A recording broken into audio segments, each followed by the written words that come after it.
The headlights sliced through a wall of desert black. Mile marker 219, State Route 88. No houses, no other cars, just a lone semi crawling through the Superstition Mountains in the dead of night. Out here, the Apache Trail has its own rules. People follow strange lights into the rocks and never come back. Old mines open up where they shouldn't exist. Time goes missing. Tonight, one trucker finds out what happens when those lights decide you're next. You're listening to the Long Road Stories, true accounts and road-borne legends from America's most haunted highways. If you love eerie stories from the open road, hit subscribe and tell me in the comments what state or country you're watching from. Now let's roll into tonight's tale.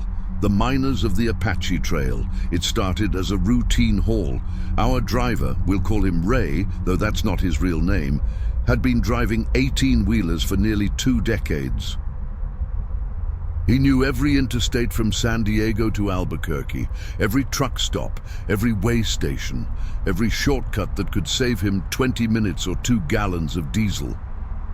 Ray was the kind of guy who prided himself on punctuality. He delivered on time every time, no excuses. That's why, when his GPS recalculated due to a massive pileup on Interstate 10, he didn't hesitate to follow the new route. The detour would take him northeast, away from the main highway, and into the high desert country of central Arizona. He'd lose maybe an hour, but the load would still arrive before dawn. Ray adjusted his mirrors, finished his lukewarm coffee, and turned onto State Route 88, better known as the Apache Trail.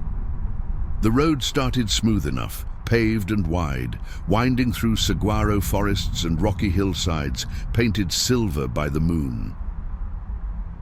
Ray had driven through the Superstition Mountains once before, years ago in daylight. He remembered the jagged peaks, the tourist lookouts, the old legends about lost gold mines. Every desert has its ghost stories, and the Superstitions had more than most. The Lost Dutchman mine, mysterious disappearances, Native American curses. Ray had heard them all, and he'd laughed them off like any practical man would. He believed in what he could see and touch. The rest was just folklore, stories people told around campfires to scare each other, but that was during the day. At night, with no other vehicles in sight and the stars burning cold overhead, the mountains felt different. They felt alive, watching. After 30 miles, the pavement ended. The Apache Trail narrowed into a dirt road, barely wide enough for his rig. Ray slowed to a crawl, his headlights sweeping across sheer rock walls on one side and steep drop-offs on the other. He checked his GPS. The route was clear. Another 15 miles and he'd rejoin the paved highway near Roosevelt Lake. 15 miles of gravel and dust. No big deal. He'd driven worse. But as the road climbed higher into the mountains, Ray started noticing things. Small things at first, a wooden post with faded lettering, half buried in the dirt. An old pickaxe leaning against a boulder, rusted and forgotten. A cairn of stacked stones that looked too deliberate to be natural. Then he saw the first light. It appeared off to his right, maybe 100 yards into the scrub, flickering like a candle in the wind. Ray squinted through the passenger window. A campfire, maybe? Hikers or campers? But who the heck would camp out here in the middle of nowhere, miles from any trailhead? The light bobbed and swayed, moving parallel to the road, keeping pace with his truck. Ray slowed down, watching it. The light wasn't orange like a fire. It was pale, almost greenish, like a glow stick or a chemical flare, and it was moving uphill toward the ridgeline, weaving between the rocks with an eerie, deliberate rhythm. Ray felt a prickle run down his spine. He shook it off. Probably just some kids messing around, he told himself, or maybe a rancher checking his land. Nothing to worry about. He pressed the accelerator and kept moving, but the light didn't disappear. It stayed with him, flickering in and out of view behind the boulders and mesquite trees, always just out of reach. And then, a quarter-mile ahead, Ray saw another one, then another and another. 4 pale lights spread out along the hillside, all moving in the same direction, all following the road. If you're still here with Ray on this mountain, hit that like button so this story reaches more drivers. And tell me in the comments, have you ever seen something on the road you just can't explain? Part 2. The Followers. 3,300 plus characters. Ray's hands tightened on the steering wheel. He told himself to stay calm. There had to be a logical explanation. Maybe it was a group of off-roaders with headlamps or search and rescue doing a night drill. But deep down, he knew that didn't make sense. The lights weren't bright enough to be headlamps, and they moved too smoothly over terrain that would trip up even the most experienced hiker. They seemed to glide, drifting upward along the mountainside like fireflies. Except fireflies didn't live in the desert, and they sure as heck didn't move in formation. Ray kept his eyes on the road, forcing himself to focus. The dirt track was getting rougher now, full of potholes and washboard ruts that rattled his entire rig. His cargo, a load of industrial equipment bound for a construction site in Globe, shifted slightly in the trailer, groaning against the tie-downs. He eased off the gas, taking it slow. The last thing he needed was to throw an axle out here in the middle of the superstitions with no cell service and no help for miles. That's when he noticed the lights had changed direction. They were no longer moving parallel to the road. They were converging, angling downhill toward him. Ray's stomach tightened. He checked his mirrors. Nothing behind him. Nothing ahead except darkness and dust. The lights were closing in from the right, maybe 50 yards away now, bobbing and weaving through the rocks like they were searching for something or someone. Ray reached for his CB radio, keyed the mic. Static. He tried again. Nothing. Not even the faint chatter of distant truckers. The radio was dead. So was his cell phone. No signal, not even a single bar. He was completely alone. The lights were 30 yards away now, close enough that Ray could make out their shapes. They weren't flashlights or lanterns. They were figures, human-shaped, but wrong somehow. Too tall, too thin, wrapped in what looked like dark, hooded cloaks that seemed to absorb the light around them. Their faces were hidden in shadow, and they moved without sound, without footsteps, gliding over the rocks like smoke. Ray's heart hammered in his chest.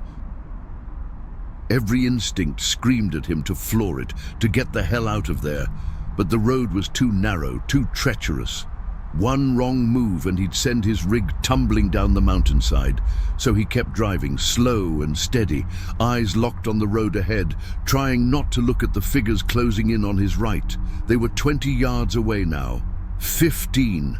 Close enough that Ray could see the faint glow emanating from their chests, pulsing like a heartbeat. The lead figure raised one arm, pointing directly at him. Ray's breath caught in his throat, and then, just as suddenly as they'd appeared, the figures stopped. They stood in a line along the roadside, motionless, watching as Ray's truck rumbled past. He didn't look back, he didn't dare.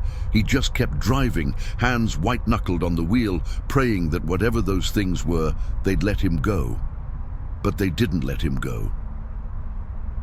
A mile down the road, the lights reappeared, this time on the left side, higher up on the ridge. More of them now, 6, 7, maybe 8, spread out like sentries. They weren't following him anymore. They were herding him, guiding him deeper into the mountains, away from the main trail. Ray's GPS flickered and died. The compass on his dashboard spun uselessly. He had no idea where he was anymore, no idea which direction he was heading. All he knew was that the road kept going, winding higher and higher into the superstitions, and the lights kept pace, always watching, always waiting. Ray's throat was dry. His pulse thundered in his ears. He'd heard the legends about these mountains, the stories of miners who went searching for gold and never came back, of travelers who vanished without a trace, of lights in the night that led men to their doom. He'd always thought they were just stories. Now he wasn't so sure. The road leveled out onto a narrow plateau. Ray's headlights swept across an open clearing, surrounded by towering rock formations that looked like ancient sentinels carved by wind and time.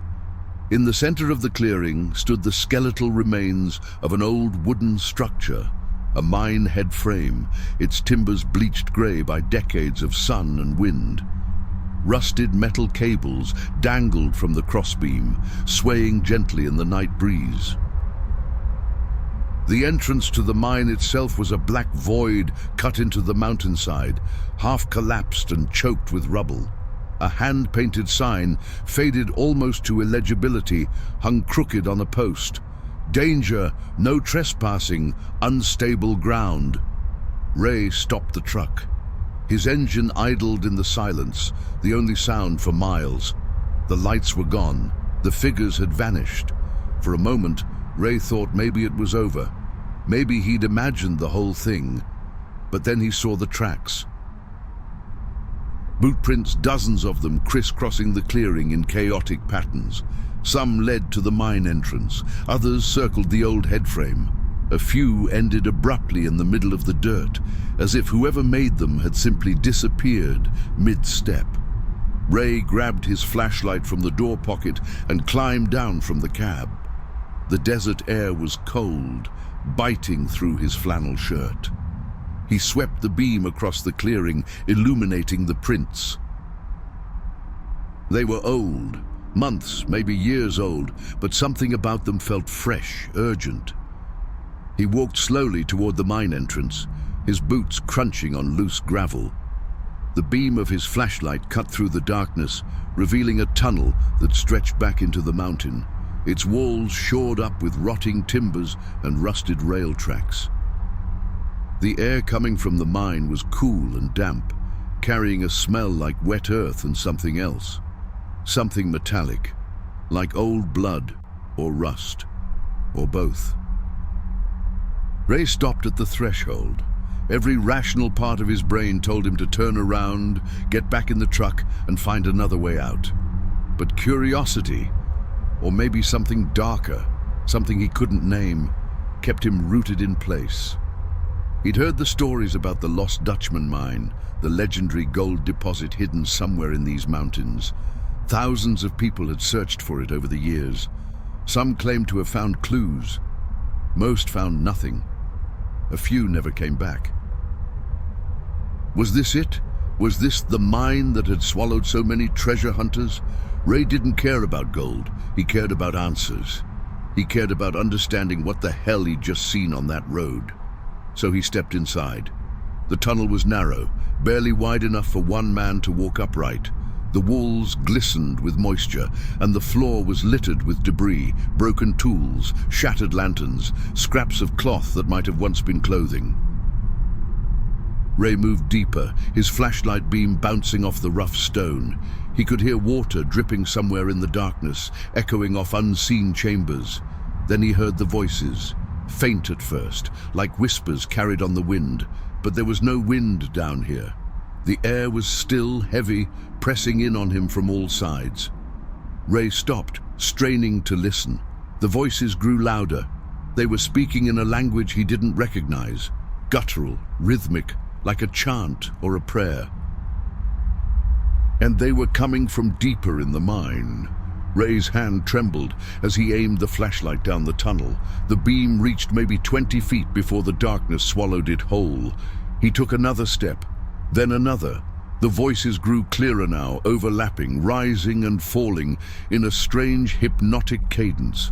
Ray felt his head swim, his vision blurred. He blinked hard, trying to focus, and that's when he saw them.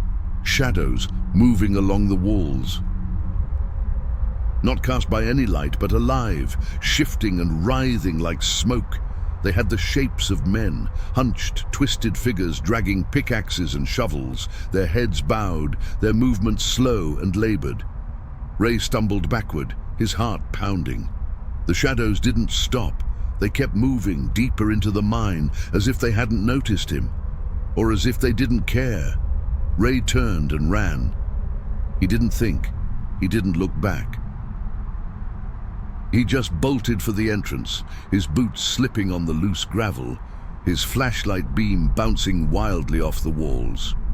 Behind him, the voices rose to a crescendo, a deafening roar that seemed to shake the very foundations of the mountain. He burst out of the mine and into the clearing, gasping for air, his lungs burning. The night was silent again. No voices, no shadows, just the cold desert wind and the distant cry of a coyote. Ray bent over, hands on his knees, trying to steady his breathing. His mind raced. What the hell had he just seen? Ghosts, hallucinations, some kind of trick of the light and sound? He didn't know. He didn't want to know. All he wanted was to get back in his truck and get the hell out of the Superstition Mountains. But when Ray looked up, his truck was gone.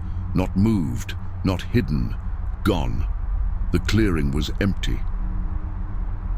The tire tracks he'd left in the dirt were still there, leading up to the spot where he'd parked, but the truck itself had vanished, as if it had never existed. Ray's blood ran cold. He spun around, scanning the clearing, his flashlight cutting through the darkness. Nothing, no sign of his rig, no engine sounds, no lights, just the skeletal head frame and the gaping mine entrance watching him like a hollow eye. Panic clawed at his chest. He shouted, his voice echoing off the rocks. No response.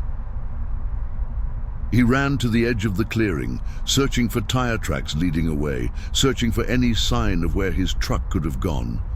But the dirt beyond the clearing was undisturbed, smooth as glass. It was as if the truck had been lifted straight up into the air and carried away, or swallowed by the mountain itself. Ray sank to his knees, his mind reeling. This couldn't be happening. It didn't make sense. Trucks didn't just disappear, not 30-ton rigs loaded with industrial equipment.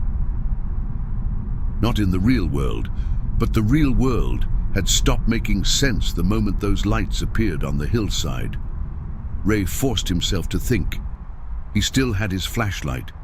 He still had his legs. He could walk. The main highway couldn't be more than a few miles away. If he followed the road back the way he came, he'd eventually hit pavement, hit civilization, hit help. He stood up, took a deep breath, and started walking. The road stretched out before him, winding down the mountainside into the darkness. Ray kept his flashlight trained on the ground, watching for obstacles, watching for anything that might trip him up. His legs ached, his lungs burned, but he kept moving. He had to, because staying in that clearing near that mine was not an option. He walked for what felt like hours. The landscape around him never changed. The same rocky outcroppings, the same twisted Joshua trees, the same endless expanse of desert scrub. Ray checked his watch. It read 2:47 a.m. He'd entered the clearing around midnight. That meant he'd been walking for nearly 3 hours, but the road ahead looked exactly the same as it had when he started. No landmarks, no mile markers, no sign that he was making any progress at all. And then he saw the lights again, not on the hillside this time.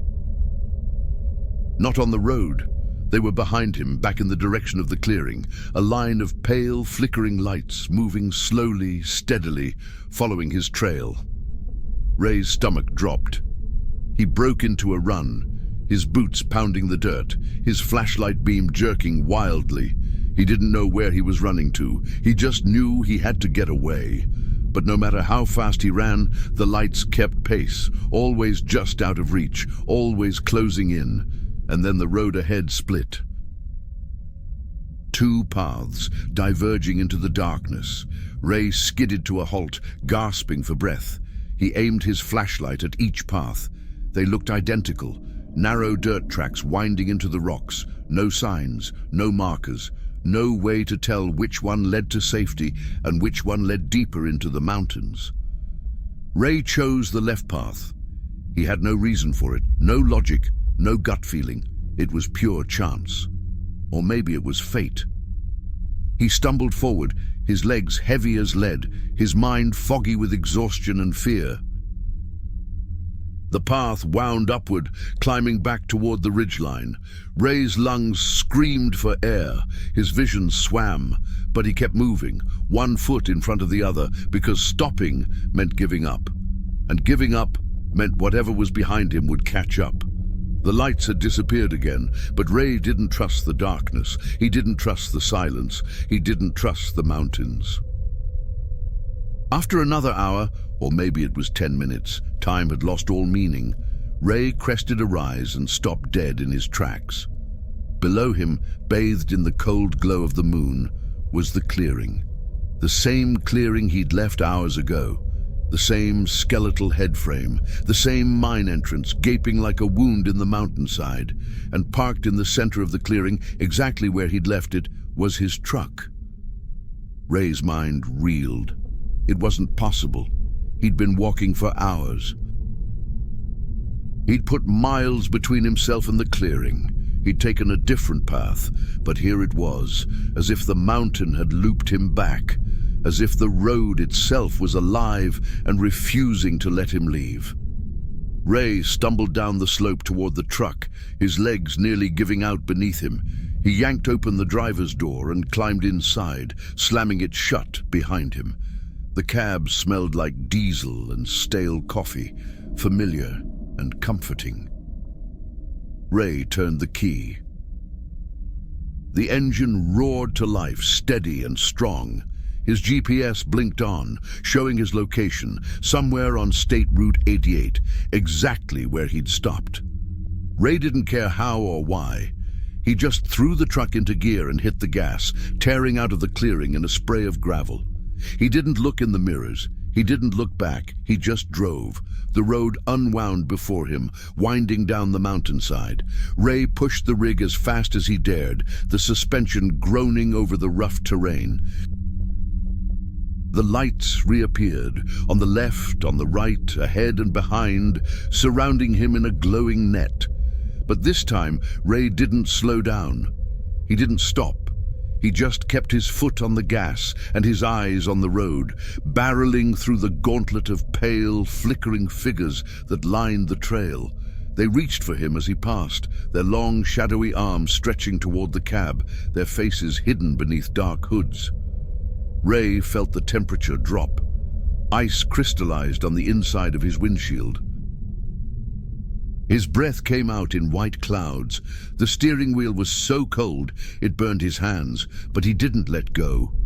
He gritted his teeth and drove, faster and faster, until the figures blurred into streaks of light and the road became a tunnel of darkness. And then, suddenly, the pavement was back. Ray's tires hit smooth asphalt with a jarring thud. His headlights swept across a green highway sign. Roosevelt Lake, 5 miles. Ray let out a breath he didn't know he'd been holding. The lights were gone. The figures had vanished. The Superstition Mountains loomed behind him in the rearview mirror, dark and silent. Ray didn't stop until he reached the truck stop on the outskirts of Globe, Arizona. He parked under the bright fluorescent lights, killed the engine, and sat in the cab for a long time, staring at his hands. They were shaking. His whole body was shaking. He checked his watch. 4:32 a.m. He'd lost nearly 5 hours in those mountains. 5 hours that felt like a lifetime. Ray climbed out of the cab and walked around the truck, inspecting every inch. No damage, no scratches, no sign that anything unusual had happened. Except for one thing. Scratched into the dust on the passenger door, in crude, uneven letters, were 3 words: "Stay away, claimed." If this mountain has you on edge, make sure you're subscribed so you don't miss the next story.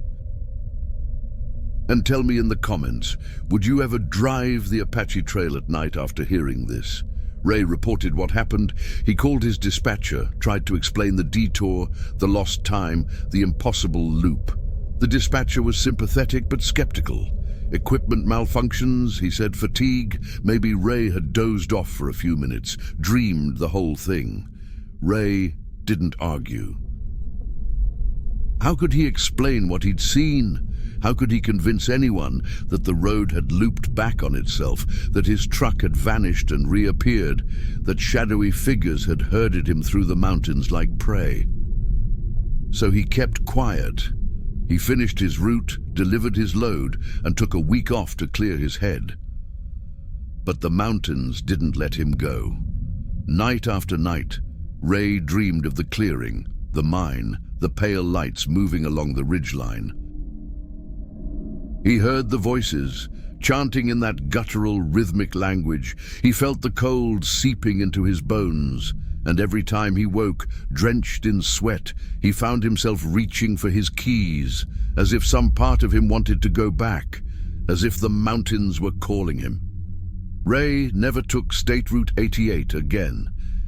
He plotted his routes carefully, avoiding the Superstition Mountains entirely, even if it meant adding hours to his drive. Other truckers noticed. They asked questions. Ray brushed them off. But word spread. Stories started circulating in the truck stops and rest areas along I-10. Stories about lights on the Apache Trail, about travelers who went missing, about a mine that never gave up its secrets. Some drivers laughed it off. Others nodded knowingly. They'd heard the stories too. Some had seen things themselves, lights in the desert, figures on the roadside, roads that seemed to stretch on forever without getting anywhere. One driver, an old-timer named Eddie, pulled Ray aside at a diner in Tucson. Eddie had driven the Apache Trail back in the 80s, he said. He'd seen the lights. He'd followed them, just like Ray, and he'd barely made it out. "The superstitions don't belong to us," Eddie told him, his voice low and serious. "They belong to the miners, the ones who died looking for gold, the ones who stayed. They're still there, still digging, still searching. And if you go into their mountains, if you see their lights, you're trespassing, and they don't like trespassers." Ray asked Eddie what the miners wanted. Eddie shrugged. "Gold, maybe, or company. Or maybe they just want to make sure no one finds what they couldn't. The Lost Dutchman's been lost for a reason. Some things are meant to stay buried." Ray thought about the mine, the shadows moving along the walls, the voices rising in that eerie chant. He thought about the message scratched into his truck. Stay away, claimed. Claimed by whom? The miners, the mountain, or something older, something that had been there long before the first prospectors ever set foot in the superstitions? Ray didn't know, and he didn't want to find out. He thanked Eddie, paid for his coffee, and walked out into the desert night. Somewhere to the east, beyond the glow of the city lights, the Superstition Mountains rose against the stars, dark and unknowable. Ray turned his back on them and headed west, toward the highway, toward home. But even now, years later, he still dreams of the clearing. He still hears the voices, and sometimes, late at night, when the road is empty and the moon is high, he sees a flicker of pale light in his rearview mirror, just for a moment, just long enough to remind him. The Apache Trail still winds through the Superstition Mountains, a narrow ribbon of dirt cutting through some of the most rugged terrain in Arizona. Tourists drive it during the day, stopping at scenic overlooks and old mining towns, snapping photos and buying souvenirs. But at night, the trail belongs to something else.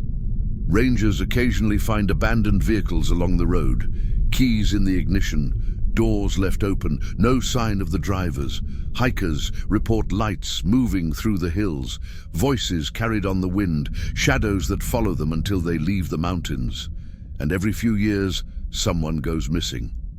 A prospector. A thrill seeker.